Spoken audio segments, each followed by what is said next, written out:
Welcome back. You're still tuned into Markets at Noon right here on ET Now. And let's now put the spotlight on Europatik sales to understand what the growth outlook and also to discuss about their recent acquisition. We now have the COO of the company, Mr. Kulmeet Saggu.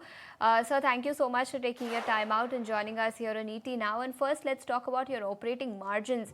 They've been better than your peers. If you can take us through what is driving the growth as far as operating profitability is concerned, and do you expect the growth momentum to continue for the rest of this financial year and for FY27 as well? See, the reason why our growth margins are high is basically we have been an innovative company. We have been basically designing and creating new product categories in the market, and that's how we have grown. If our past track record, we speak about a past track record, we have delivered excellently, and we intend to deliver that in future as well. Now, the market is, if you look at the market, we see India has a great potential. We see that there are a lot of regional pockets where we need to penetrate, and we with the same aggression that we have been working, we continue to work in the same way. So yes, we are positive about the future. Okay, so sounding positive on the future, and that sounds good. Also, give us a sense on what is the top line growth that you're expecting to see in the next 2 to 3 years? Any number if you could share with us? See, we are looking at organic and inorganic growth as well. We have done one acquisition recently, and that has been again very feather in our hat, because we believe that we are able now to cater to the south market, the areas around Bangalore in a more better way. We'll have more brand value recognition out there.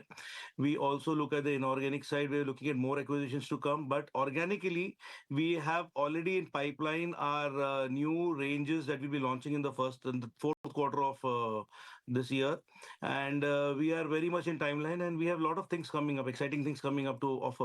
So we believe that with every new thing that's offered to the market, this is a fast fashion industry wherein the customer requires something naya kya hai, and that naya kya is what we keep delivering time and again. That's how we generate better margins, and we are ahead of the curve. Okay, so that's as far as margins and outlook on revenue growth is concerned. But you also acquired nearly 51% stake in Uro Vinir World.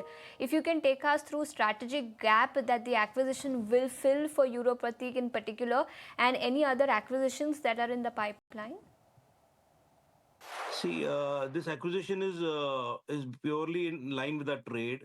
Bangalore is a Bangalore exploding, and there are a lot of territories around Bangalore which can be catered with our brand. We can have better. We have a controlling stake in the company, so we be able to penetrate more better. So we see a big growth in the B and C segment market, because the target audience in B cities and C cities is having a good spending power today, and that is going to be tapped onto.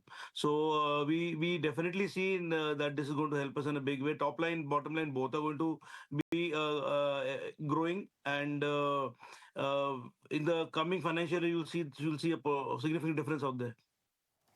Okay, and Mr. Kulmeet, if you could help us understand what is the growth that you are seeing in the B2C segment of your business, and how is that contributing to the overall top line? See, the we are a B2B growing company, wherein our distributors and our channel partners deal with the customers. But yes, since we are now a listed company, so we look at it that we'll have more recognition, and our customers will connect with us one on one through our channel partners, wherein we can cater to their needs and get more significant feedback from them to grow. So Okay. overall, I will say is that it's a very positive future, and we intend to keep our eyes down and focus on our for our company and grow it from where we stand. And if you can take us through your growth plans, both organic and inorganic, what kind of growth opportunities are you seeing? We have done one acquisition. We are looking forward for more acquisitions. We intend to capitalize on regional networks by acquiring more companies, and that will be the inorganic part.